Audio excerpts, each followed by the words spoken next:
বন্ধুসকল, আজি প্ৰথমটো গুৰুত্বপূৰ্ণ খবৰ হৈছে ঋণৰ পৰা বঞ্চিত হ'ব ৰাজ্যৰ 4 লাখ কৃষক। ভৱিষ্যতে কোনো বেংক বা বিত্তীয় প্ৰতিষ্ঠানৰ পৰা ঋণ লাভ নকৰিব ৰাজ্যৰ 4 লাখ কৃষকে। বেংকৰ পৰা কম পৰিমাণৰ ঋণ লৈও সময়ত পৰিশোধ কৰিব পৰা নাই কৃষকসকলে। প্ৰায় 14,000 আত্মসহায়ক গোটেও লাভ নকৰিব ঋণ পৰিশোধ কৰিব নোৱাৰাৰ বাবেই ভৱিষ্যতে ঋণ নিদিয়াৰ সিদ্ধান্ত বেংক কৰ্তৃপক্ষৰ। আৰু চিভিল নিম্নগামী হৈ পৰাত বেংকসমূহে নিজাববীয়াকৈ লৈছে এই সিদ্ধান্ত। কেন্দ্ৰীয় চৰকাৰৰ নীতি নিৰ্দেশনাৰ বিপৰীতে গৈ এই সিদ্ধান্ত বেংকসকলৰ। আজি দ্বিতীয়টো বিগ ব্ৰেকিং নিউজ হৈছে বন্ধুসকল, সাৱধান দেশবাসী, ভয়ংকৰ সংক্ৰমণ, ভয়ংকৰ ৰূপত আহি আছে ইবোলা ভাইৰাছ। আৰু এই সন্দৰ্ভত সবিশেষ তথ্য চাওঁ আহক ফুল স্ক্ৰীনৰ জৰিয়তে। ভয়ংকৰ ৰূপত আহি আছে Ebola virus. Ebola global health emergency ঘোষণা WHOৰ। ভ্ৰমণক লৈ কঠোৰ নিৰ্দেশনা ভাৰতৰ। আফ্ৰিকাৰ দেশসমূহৰ পৰা অহা যাত্ৰীসকলৰ বাবে ট্ৰেভেল এডভাইজৰী জাৰি ভাৰতৰ। সকলো ৰাজ্য আৰু আন্তঃৰাষ্ট্ৰীয় বিমানবন্দৰক হাই এলাৰ্টত থাকিবলৈ নিৰ্দেশ দিয়া হৈছে ইতিমধ্যে। কংগো, উগাণ্ডা আৰু দক্ষিণ চুডানৰ পৰা ভাৰতলৈ অহা যাত্ৰীৰ বাবে এই নিৰ্দেশনা। আন্তঃৰাষ্ট্ৰীয় বিমানবন্দৰসমূহত বিশেষ স্বাস্থ্য ডেস্ক স্থাপন কৰা হৈছে। ইবোলা প্ৰভাৱিত অঞ্চলৰ পৰা অহা সকলো যাত্ৰীৰ তীব্ৰ থাৰ্মেল স্ক্ৰিনিঙৰ ব্যৱস্থা গ্ৰহণ কৰা হৈছে। আৰু ইয়াৰ লগতে কোনো যাত্ৰী ভাৰতলৈ অহাৰ 21 দিনৰ ভিতৰত অসুস্থ হ'লে জনাব লাগিব চিকিৎসকসকলক।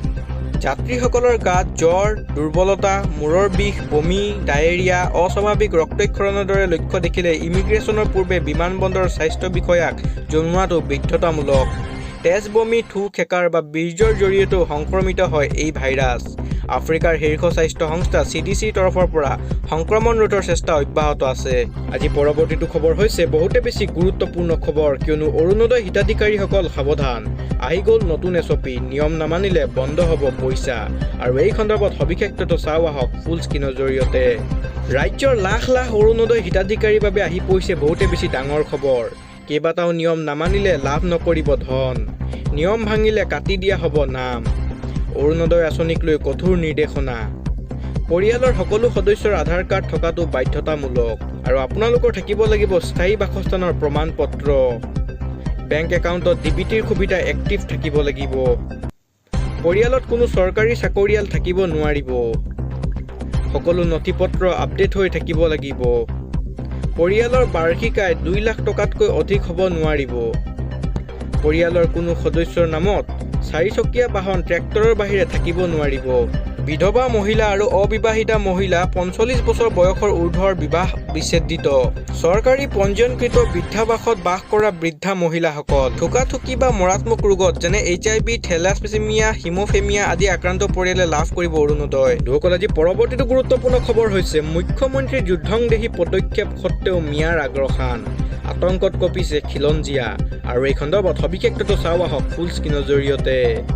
মুখ্যমন্ত্ৰী ডক্টৰ হিমন্ত বিশ্ব শৰ্মাৰ যুদ্ধংদেহী পদক্ষেপ সত্ত্বেও মিয়াৰ আগ্ৰসান।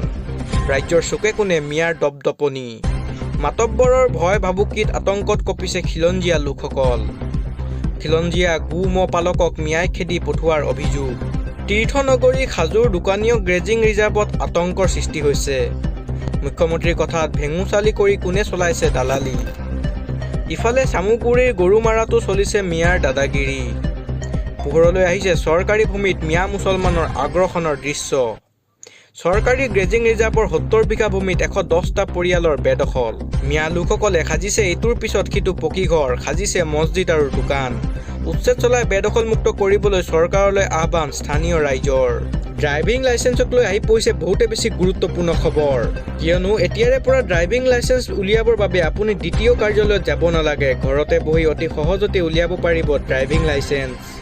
কোনো দালাল বা আন কোনো লোকক এটকাও দিব নালাগে। ঘৰতে নিজৰ মোবাইলতে অনলাইন উলিয়াব পাৰিব লাইচেন্স। ঘৰতে বহি 2 মিনিটত কৰিব পাৰিব আবেদন। মোবাইলতে লাভ কৰিব ড্ৰাইভিং লাইচেন্স। কিদৰে কৰিব আবেদন চাই লওক সমগ্ৰ প্ৰক্ৰিয়া। 1. প্ৰথমতে পৰিবহণ বিভাগৰ অফিচিয়েল ৱেবছাইট parivahan.gov.in মুকলি কৰক। 2. তাত থকা ড্ৰাইভাৰ লাইচেন্সৰ বিকল্পটোত ক্লিক কৰক। 3. নিজৰ ৰাজ্য বাছনি কৰক। ইয়াৰ পিছত এপ্লাই ফৰ লাৰ্ণাৰ লাইচেন্স বুটামটোত ক্লিক কৰি ফৰ্মখন শুদ্ধকৈ পূৰণ কৰক। আপোনাৰ আধাৰ কাৰ্ডৰ জৰিয়তে OTP দি eKYC প্ৰক্ৰিয়া সম্পূৰ্ণ কৰক। কেৱল মনত ৰাখিব আধাৰ লিংক থাকিলে আপুনি RTO অফিচলৈ নোযোৱাকৈ ঘৰতে বহি অনলাইন টেষ্ট দিব পাৰিব। জৰুৰী নথিপত্ৰ, প্ৰমাণপত্ৰ, ফটো আৰু চহী আপলোড কৰক আৰু অনলাইন ফিজ জমা দিয়ক। আৰু দ্বিতীয়টো ষ্টেপত অনলাইন টেষ্ট আৰু লাৰ্ণাৰ লাভ কৰক। আধাৰ কাৰ্ডৰ জৰিয়তে আবেদন কৰিলে ঘৰতে অনলাইন LL টেষ্ট দিব পাৰিব। পৰীক্ষাত পাছ কৰাৰ লগে লগে আপোনাৰ লাৰ্ণাৰ লাইচেন্স ডাউনলোড কৰাৰ লিংক মোবাইললৈ আহি যাব। তৃতীয় ষ্টেপত স্থায়ী ড্ৰাইভিং লাইচেন্স কিদৰে পাব? লাৰ্ণাৰ লাইচেন্স ইছ্যু পোৱাৰ 30 দিনৰ পিছৰে পৰা 180 দিনৰ ভিতৰত লাভ কৰিব স্থায়ী লাইচেন্স। ইয়াৰ বাবে পুনৰ ৱেবছাইটলৈ গৈ এপ্লাই ফৰ ড্ৰাইভিং লাইচেন্সত ক্লিক কৰিব লাগিব। টেষ্টত পাছ কৰিলে এসপ্তাহৰ ভিতৰত স্পীড পোষ্টৰ জৰিয়তে ড্ৰাইভিং লাইচেন্স আপোনাৰ ঘৰৰ ঠিকনাত আহি পাব। বন্ধুসকল, আজি পৰৱৰ্তীটো বিগ ব্ৰেকিং নিউজ হৈছে মধ্যপ্ৰাচ্যৰ যুদ্ধৰ মাজতে কঁপি উঠিল ইউক্ৰেইন। মাজনিশা ৰাছিয়াই দেখুৱালে শক্তি, বিধ্বস্ত কেইবাখনো চহৰ। আৰু এই সন্দৰ্ভত সবিশেষ তথ্য চাওঁ আহক ফুল স্ক্ৰীনৰ জৰিয়তে। মধ্যপ্ৰাচ্যৰ যুদ্ধৰ উত্তেজনাৰ মাজতে ইউক্ৰেইনৰ ওপৰত ৰাছিয়াৰ এয়াৰ ষ্ট্ৰাইক। ড্ৰোন আৰু মিছাইলেৰে ইউক্ৰেইনৰ ওপৰত ৰাছিয়াৰ ভয়ংকৰ এয়াৰ ষ্ট্ৰাইক। ৰাছিয়াৰ এয়াৰ ষ্ট্ৰাইকত তছনছ বিদ্যালয়, সুউচ্চ অট্টালিকা। শনিবাৰে মাজনিশা ইউক্ৰেইনৰ ৰাজধানী কিভত এই ভয়ংকৰ আক্ৰমণ ৰাছিয়াৰ। প্ৰায় 96খনতকৈও অধিক মিছাইল, 600টাতকৈ অধিক ড্ৰোন ব্যৱহাৰ কৰে ৰাছিয়াই। ৰাষ্ট্ৰপতি জেলেনস্কিৰ দাবী, বেলেষ্টিক মিছাইল ব্যৱহাৰ কৰি ৰাছিয়াই আতংকৰ সৃষ্টি কৰিছে। আৰু এই আক্ৰমণত ধ্বংস হৈছে কিভৰ ইণ্ডিপেণ্ডেন্স স্কোৱেৰ ছাবৱে ষ্টেচনৰ প্ৰৱেশ দুৱাৰ। আক্ৰমণত কমেও 2জন লোক নিহত হোৱাৰ বিপৰীতে 80জনতকৈ অধিক লোক আহত হৈছে। বন্ধুসকল, এই মুহূৰ্তত বতৰক লৈ আহি পৰিছে বহুতে বেছি গুৰুত্বপূৰ্ণ খবৰ। কিন্তু ৰাজ্যত ধুমুহা আৰু বৰষুণৰ কালৰূপ। নামনি অসমৰ বহু প্ৰান্তত ধুমুহাৰ তাণ্ডৱ।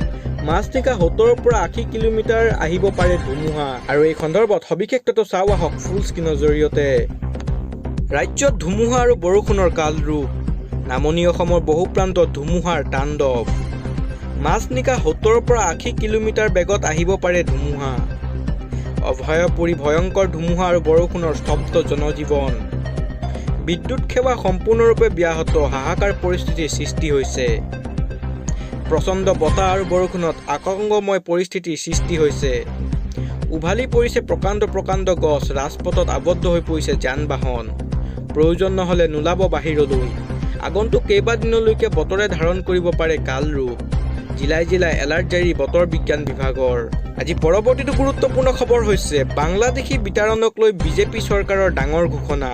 আৰু এই সন্দৰ্ভত সবিশেষ তথ্য চাওঁ আহক ফুল স্ক্ৰীনৰ জৰিয়তে। বাংলাদেশী বিতাড়নক লৈ আহি গ'ল ডাঙৰ খবৰ। বাংলাদেশী বিতাড়নৰ বাবে নিৰ্মাণ হ'ব হোল্ডিং চেণ্টাৰ। একশ্যন মুডত বিজেপি চৰকাৰ। প্ৰতিখন জিলাৰ আয়ুক্তলৈ কঠোৰ নিৰ্দেশ বিজেপি চৰকাৰৰ। কোনো অবৈধ অনুপ্ৰৱেশকাৰী সাৰি যাব নোৱাৰিব এইবাৰ। হোল্ডিং চেণ্টাৰৰ বাবে স্থান চিনাক্ত কৰি নিৰ্মাণৰ কাম আৰম্ভ কৰাৰ নিৰ্দেশ শুভেন্দু অধিকাৰীৰ। বাংলাদেশী সীমান্তৱৰ্তী জিলাসমূহত চোকা দৃষ্টি ৰাখিব প্ৰশাসনে। ইয়াৰ লগতে পশ্চিমবংগৰ পৰা এটাকৈ বিতাড়ন কৰা হ'ব অনুপ্ৰৱেশকাৰীসকলক। বাংলাদেশী বিতাড়নক লৈ মুখ্যমন্ত্ৰী শুভেন্দু অধিকাৰীৰ ডাঙৰ ঘোষণা। বাংলাদেশী বিতাড়নক লৈ আহি গ'ল ডাঙৰ খবৰ। বাংলাদেশী বিতাড়নৰ বাবে নিৰ্মাণ হ'ব হোল্ডিং চেণ্টাৰ। একশ্যন মুডত বিজেপি চৰকাৰ। ভিডিঅ'টো চাই ভাল লাগিল যদি আপোনালোকে লাইক আৰু ছাবস্ক্ৰাইব কৰিবলৈ নাপাহৰিব। ধন্যবাদ।